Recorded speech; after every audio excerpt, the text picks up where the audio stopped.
ప్రపంచ దేశాలన్నీ కూడా ఇప్పుడు చూస్తున్నది భారత్ వైపు. ఎందుకంటే ఒక అద్భుత కలయిక, ఒక జోడీ, ఒక భేటీ అగ్రదేశాన్ని వణికిస్తున్న పరిస్థితి. అదే పుతిన్, మోదీ.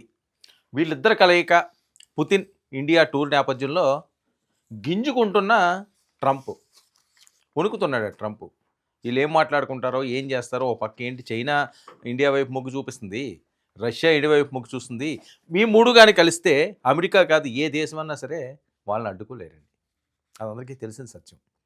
సో ఎంతసేపు కూడా తన ఆధిపత్యాన్ని ప్రదర్శించుకుంటూ ఏవేవో కవ్వింపులు చేస్తూ ఏవేవో బెదిరింపులు చేస్తూ పబ్బం గడుపుకుంటున్న ట్రంప్.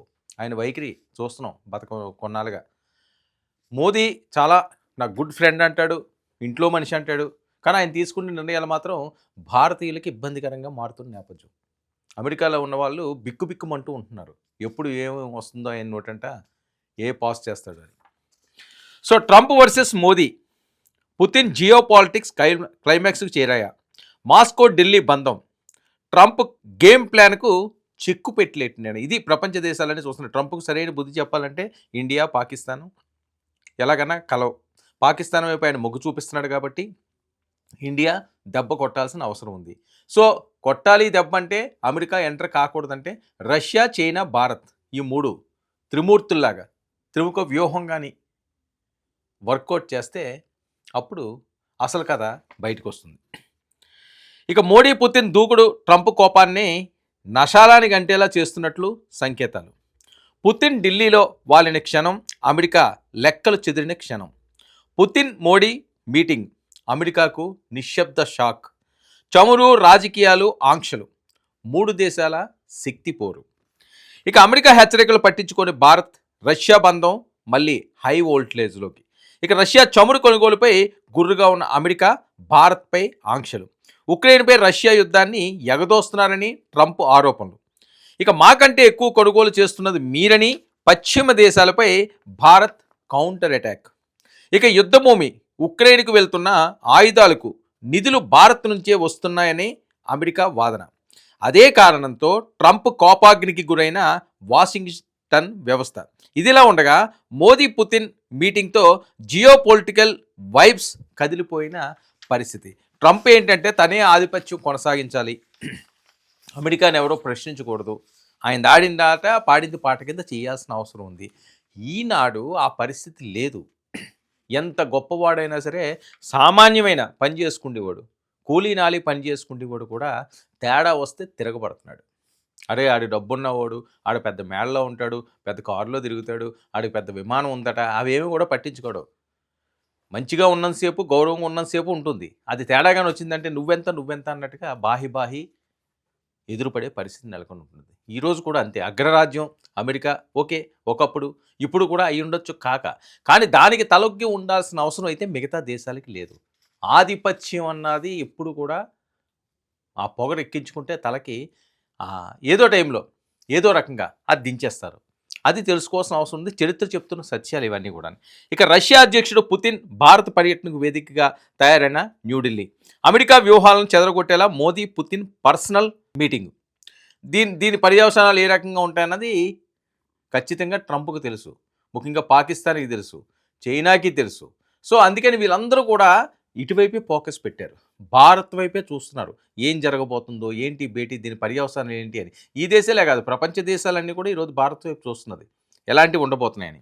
ఇక అగ్నిపర్వతంలో కొతకొతలాడుతున్న ట్రంప్, మరిన్ని ఆంక్షలు, కొత్త H1B నిబంధనలతో భారత్ని టార్గెట్ చేసే ప్రయత్నం. సో రగిలిపోతుంటాడు. ఎందుకంటే ఆయన చెప్పినట్టే చేయాలి. చెప్పినట్టు చేయాల్సిన అవసరం భారతదేశానికి లేదు, ఏ రోజు చేయాల్సిన అవసరం లేదు. ఒక ప్రత్యేకత భారతదేశానికి ఉంది ప్రపంచ దేశాల్లోని, భిన్నత్వంలో ఏకత్వం. సో ఇలాంటి పరిస్థితుల్లో భారత్కంటూ తన సొంత శక్తి ఉంది. సరే అమెరికా అంత ఉందా లేదా, అన్ని విమానాలు ఉన్నాయి, ఇవి ఉన్నాయి, అవి ఉన్నాయని కాదండి. మంచితనం ఉంది, మానవత్వం ఉంది. ఎవరి మీద ఎప్పుడూ మన కయ్యానికి కాలు దువ్విన పరిస్థితి లేదు. పొరుగు దేశాలు కూడా కుట్రలు పడితే దానికి మనం తిరుగు సమాధానం చెప్తాం తప్పించి ఏ రోజు అక్కడ వాళ్ళు నాశనం అయిపోవాలని కానీ, అక్కడ భూస్థాపితం చేద్దామని కానీ, అక్కడ నేలమట్టం చేద్దామని కానీ మనకి శక్తి ఉన్నప్పటికీ కూడా, లైక్ పాకిస్తాన్ కూడా వాళ్ళు తప్పు చేస్తే దానికి శిక్ష, ఆ తప్పు ఎక్కడి నుంచి వచ్చిందో ఆ మూలాలను మాత్రమే అటాకులు చేస్తున్నారు. పాకిస్తాన్ అటాక్ చేయాలి, పాకిస్తాన్ లేపాలంటే పెద్ద కష్టమేం కాదు. ఏ రోజు ఆ రకంగా ఆలోచించలేదు. కానీ ట్రంప్ అలాంటి పరిస్థితి ఉండదు. తన స్వార్థం కోసం బెదిరించి గుత్తాధిపత్యం సాధించాలనే ఆలోచనలతోటి ఎప్పుడు రగిలిపోతుంటాడు. అందుకనే ఒక పక్క పాకిస్తాన్‌కి స్నేహం అందిస్తారు, వాళ్ళకి అప్పులు ఇస్తారు, భారత్‌పై విరుచుకుపడుతుంటాడు, ఆంక్షలు వేస్తుంటాడు. ఇంకెంతకాలం నడుస్తుంది? ఏదో రోజు ఏదో టైం వస్తది. ఆ టైం వచ్చిందేమో అనుకుంటున్నాయి ప్రపంచ దేశాలు. ఇక పుతిన్ పర్యటనలో రక్షణ రంగంలో కొత్త ఒప్పందాలకు కావాల్సిన గ్రీన్ సిగ్నల్.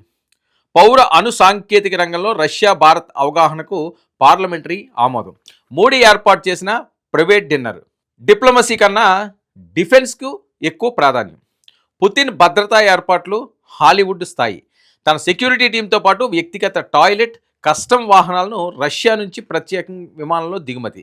ఇక హైదరాబాద్ హౌస్ పరిసరాలు రష్యా భద్రతా వలయంలోకి. ఎక్కడైతే ఈయన ఉంటున్నాడో అవన్నీ కూడా ఇంకా పుతిన్ వచ్చాడు అంటే వేరే రకంగా ఉంటుంది. మొత్తం అన్నీ ఆయన అక్కడి నుంచి తెచ్చుకుంటాడు, ఆయనకి ఏవో కావాల్సినవన్నీ. సో అలాంటి పరిస్థితుల్లో 5 అంచెల భద్రతా ప్రమాణాలు పాటిస్తున్నారు, భారీ బందోబస్తు ఏర్పాట్లు చేస్తున్నారు, అడుగడుగున క్షుణ్ణంగా పరిశీలనలు జరుగుతున్నాయి. ఎందుకంటే చాలా కీలకమైన భేటీ ఇది. భేటీ అని కాదండి, ఏదన్నా ఒక పొరుగు దేశంలో వచ్చినప్పుడు రష్యా అధ్యక్షుడు వచ్చినప్పుడు ఆయన సముచితంగా పూర్తి స్థాయిలో అన్ని రకాల సౌకర్యాలు అందించాల్సిన అవసరం ఉంది. ఇదో స్నేహం కోసం ఆయన వచ్చాడు. సో ఇలాంటప్పుడు ఎటువంటి అవాంఛనీయ సంఘటనలకు తావు లేకుండా ఉండేట్లుగా పూర్తి భద్రతా ఏర్పాట్లు చేశారు. ఇక పుతిన్ భద్రతా ఏర్పాట్లు హాలీవుడ్ స్థాయిలో ఉన్నాయి, పెద్ద ఎత్తున కథనాలు అవి. ఇక ఇరు దేశాల మధ్య కార్మికుల మార్పిడి ఒప్పందం ఫైనల్ దశలో. రష్యా భారీ స్కిల్డ్ లేబర్ కొరత. భారత్ నుంచి 70,000 మందికి ఉద్యోగ అవకాశాలకి ద్వారం.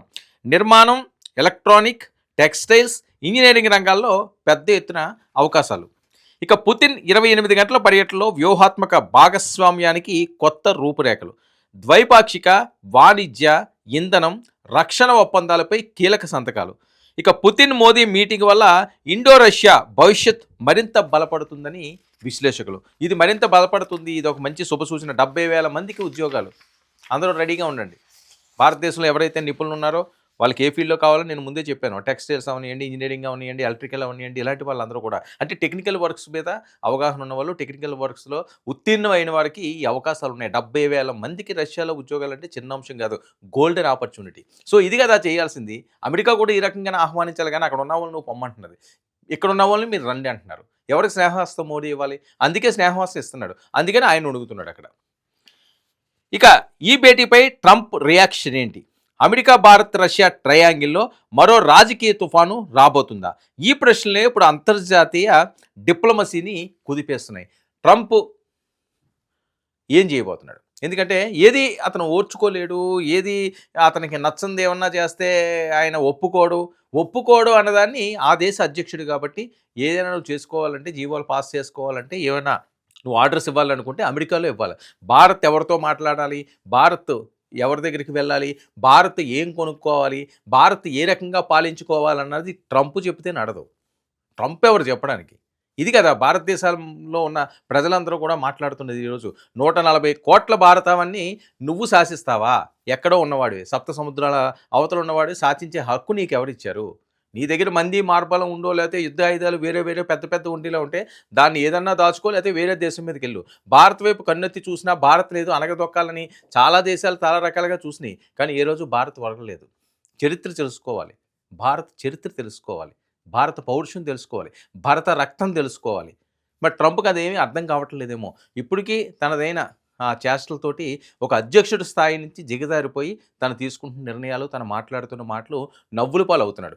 ఈసారి పుతిన్ మోదీ కలయికతో రగిలిపోతున్నాడు. ఎంత రగిలిపోయినా నువ్వు పీకేదేమీ లేదు, నీకు నచ్చినట్లుగా నువ్వు చేయి, మాకు నచ్చినట్లుగా మేం చేసే అనే నినాదం మరి భేటీతో రానుందా? మరి ట్రంప్ మారతాడా? ఇంకా ఏమైనా కక్ష సాధింపులు చేసి భారత్ని ఏదో అనగదొక్కాలని చూస్తాడా? చాలా కీలకంగా ప్రపంచ దేశాలన్నీ కూడా ఈ భేటీ మీద మాట్లాడుకుంటే దీని పర్యవసానాలు ఏంటన్నది చూడాలి.